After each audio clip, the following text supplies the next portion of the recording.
Hello viewers, আসসালামু আলাইকুম। এখন টমেটো খুবই কম দাম। এখনের সময় ঘরে অথেন্টিক উপায়ে টমেটো সস তৈরি করে নেওয়া, যা আপনি 1 বছর রেখে খেতে পারেন। তাছাড়া বাহিরের টমেটো সস কতটা স্বাস্থ্যকর তা বোঝা মুশকিল। তাই চলে আসেন, আমরা সবাই তৈরি করে নিই টমেটো সস। তাহলে শুরু করা যাক। এখানে আমি 3 কেজি পাকা লাল টমেটো নিয়েছি। সবগুলো পরিষ্কার পানিতে ধুয়ে কেটে নিয়েছি। এখানে আমি 3টি পেঁয়াজ ফালি করে কেটে নিয়েছি। 8-9 কোয়া রসুন নিলাম। 2 চা চামচ আদা বাটা নিয়েছি। 10 পিস শুকনা মরিচ নিলাম, যেন সসটা স্পাইসি হয়। 4 টুকরা দারচিনি, 5-6টি লং দিলাম। দিয়ে দিলাম 1 গ্লাস পানি।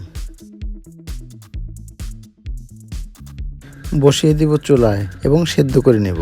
সেদ্ধ হয়ে গেলে ঠান্ডা করে একটি ব্লেন্ডার এর সাহায্যে ব্লেন্ড করে নেব। স্টিলের ছাঁকনির সাহায্যে সেঁকে নেব এবং চুলায় বসিয়ে দেব।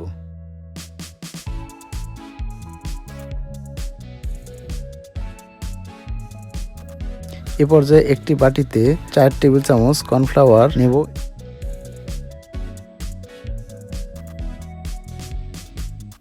এর মধ্যে দিয়ে দিব 1 কাপ ভিনেগার, মিলিয়ে রেখে দিব।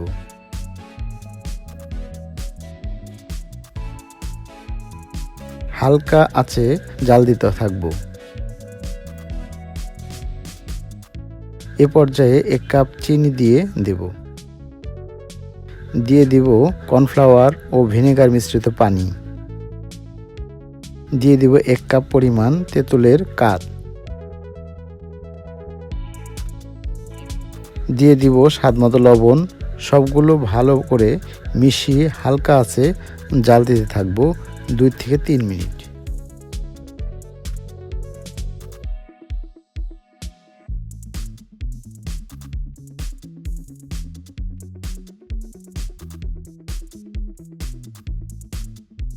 এই পর্যায়ে এসে একটি পিরিজে সামান্য সস দিয়ে কাট করে দেখব সসে পানি আসে কিনা, আর সস আর পানি আলাদা হয়ে যায় কিনা। যদি না হয় তাহলে বুঝবো হয়ে গেছে আমাদের সস তৈরি করা। এখন আমি কাচের বোতলে বা বিভিন্ন পুরানো সসের বোতলে ভরে সংরক্ষণ করব। ভিডিওটি যদি আপনাদের ভালো লেগে থাকে তাহলে আমার চ্যানেলে একটি সাবস্ক্রাইব করে লাইক ও শেয়ার দিয়ে আমার সাথে থাকবেন। আল্লাহ হাফেজ।